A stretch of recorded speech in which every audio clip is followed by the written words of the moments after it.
Kapil sir आज एक लंबा इंटरव्यू करने वाले हैं और इस इंटरव्यू के हीरो हैं कपिल देव।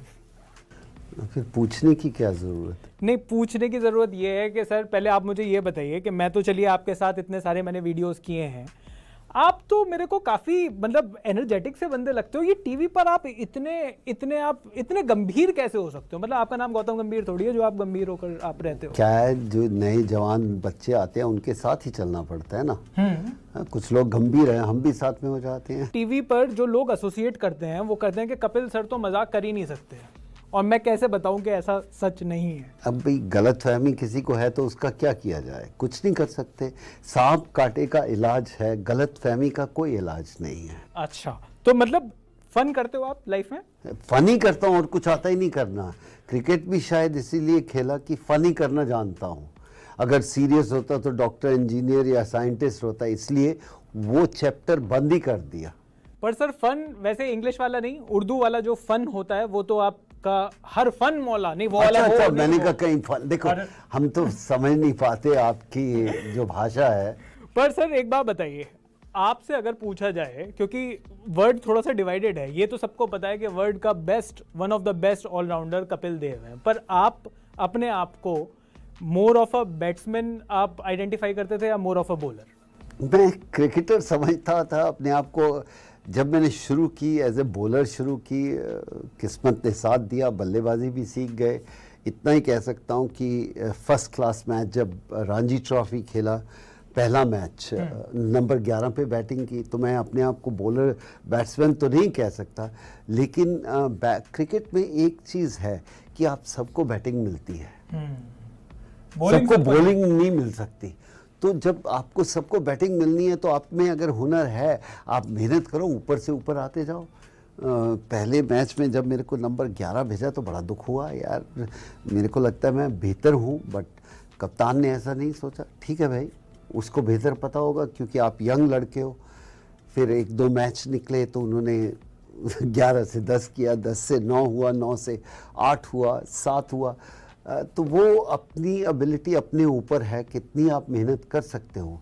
आप बैटिंग करते हो, शायद आपको बॉलिंग सारी उम्र ना मिले जी, लेकिन बल्लेबाजी आपको हमेशा मिलेगी अगर आप टेस्ट मैच खेलते हो। जब भी टेस्ट मैच में 2 इनिंग आती है, आपकी बारी आ ही जाएगी। काफ़ी लोगों का ये भी कहना है कि आपने शायद अपनी बैटिंग को उतना सीरियसली नहीं लिया, जबकि आपका जो स्ट्राइक रेट है, आप जिस स्ट्राइक रेट से खेलते थे उस टाइम पर ओडीआई में उस स्ट्राइक रेट से कोई खेला नहीं जाता था। 50 ओवर नहीं 60 ओवर के मैच होते थे, लेकिन उसके बावजूद भी आपकी बैटिंग में हमेशा क्या ये चीज़ रहती थी, लोग, कई हिस्टोरियंस का ये मानना है कि आप जब बैटिंग करने के लिए आते थे तो लेदर जो चमड़ा होता है उसे उधेड़ने के लिए आते थे। मैं क्या कहूँ, मुझे समझ ही नहीं कभी कभी आता। शायद मेरा खेलने का तरीका ऐसा था, और मुझे ये लगता था कि मैं जल्दी से जल्दी रन बना लूँ, क्योंकि बैटिंग मिलती नहीं होती थी कभी, क्योंकि गेंदबाजी 24 घंटे करते रहते थे। तो इसलिए अब अगर मैं रिवाइंड करूं तो ये कह सकता हूं हाँ कि मैंने जस्टिस नहीं किया अपनी बल्लेबाजी के ऊपर। शायद उस समय मेरे को मेरे सीनियर प्लेयर और मेरे को थोड़ा सा बताते, या हमारे पास भी ऐसे कोचेज़ या आंकड़े होते जिससे हम एक एनालाइज कर सकते हैं, तो शायद डिफरेंट होता। मुझे लगता था जितनी बल्लेबाजी मिल रही है मारो और मज़े करो, तो उस मज़े में रन बन गए। पर सर आप तो खुद भी कप्तान थे, तो जब आप खुद कप्तान थे तब आपने अपने आप को बैटिंग ऑर्डर में प्रमोट क्यों नहीं किया? आप हमेशा नीचे ही क्यों आए?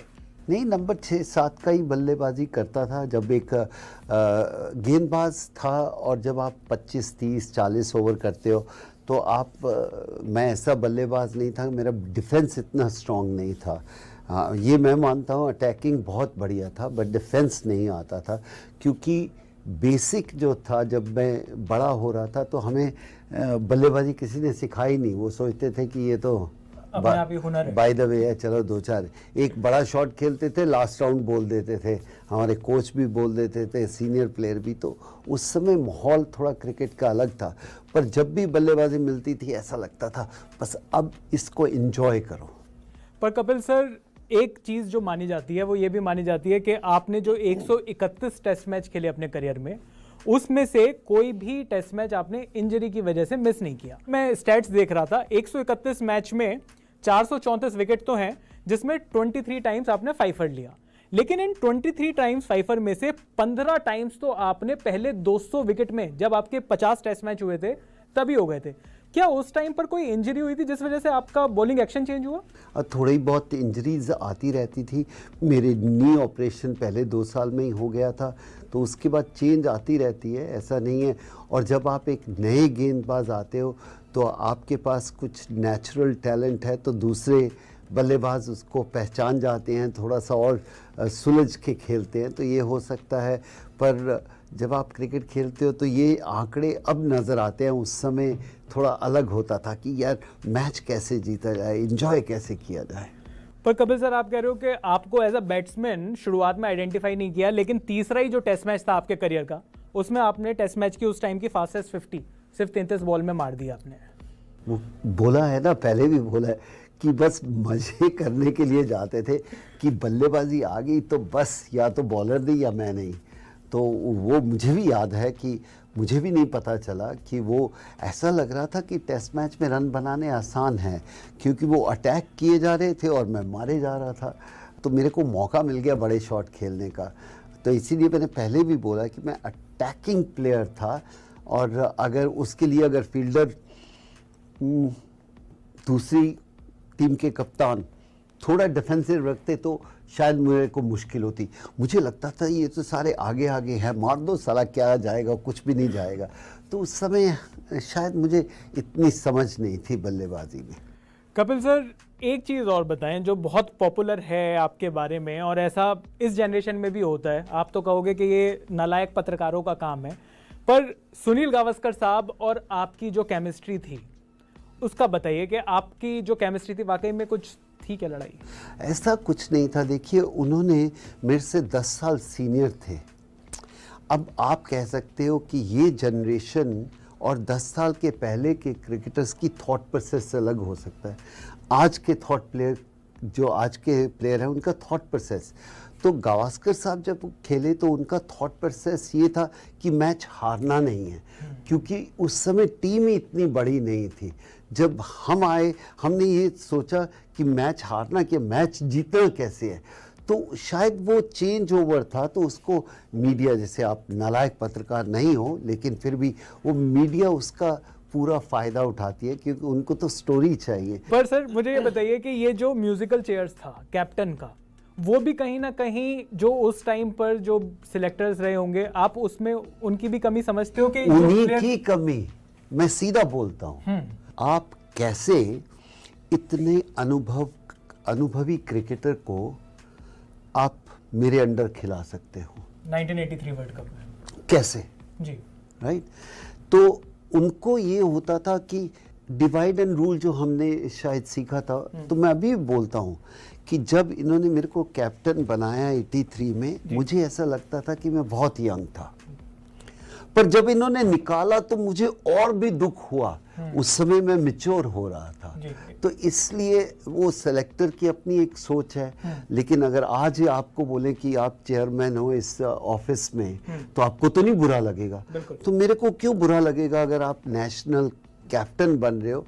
तो मुझे उसमें कोई ये नहीं था, और मुझे इतनी समझ भी नहीं थी तो मैं कह सकूं कि नहीं अभी ना बनाओ, अभी मैं मैच्योर नहीं हूं। ये तो उनकी ड्यूटी थी कि अभी मैच्योर नहीं, और जब मैं मैच्योर हुआ तो बहुत दुख हुआ।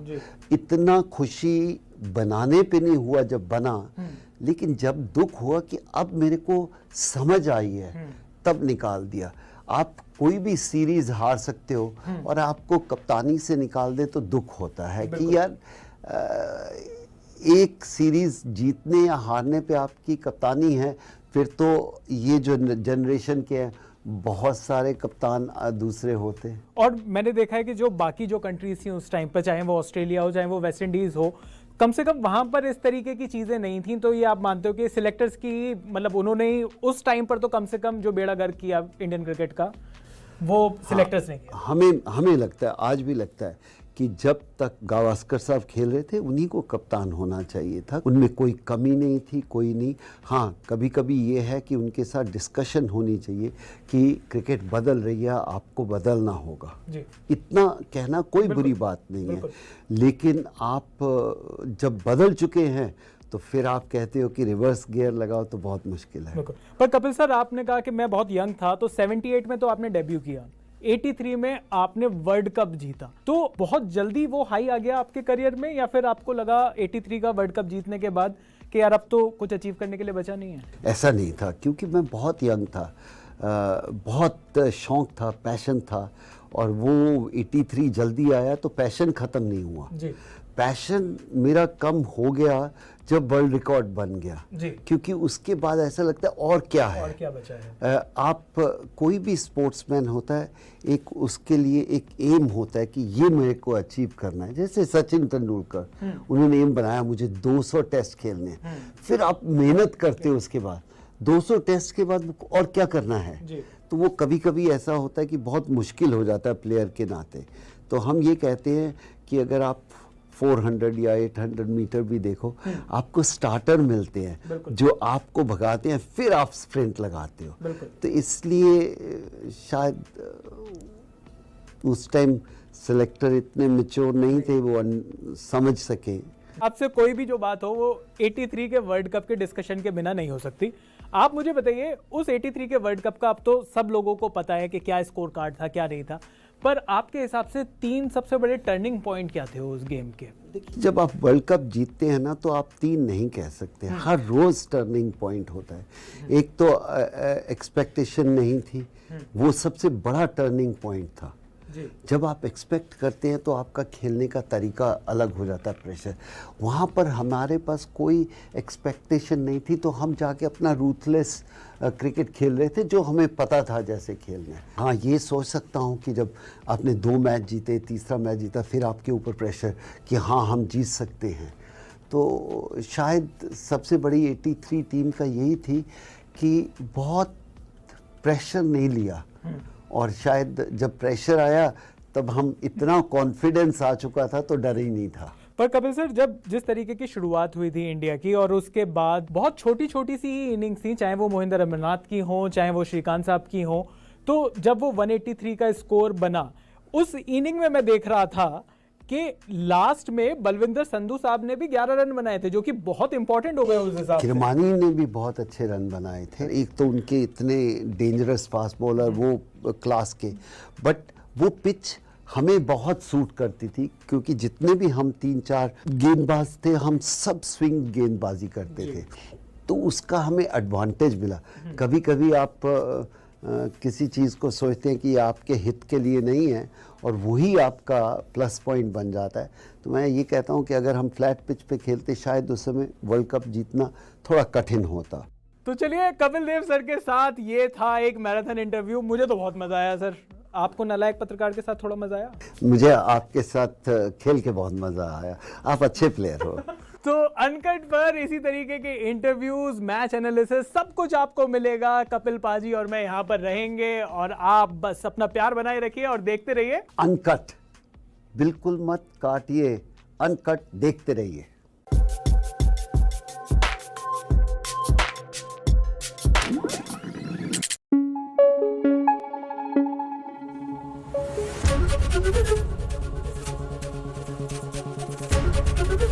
एबीपी न्यूज आपको रखे आगे।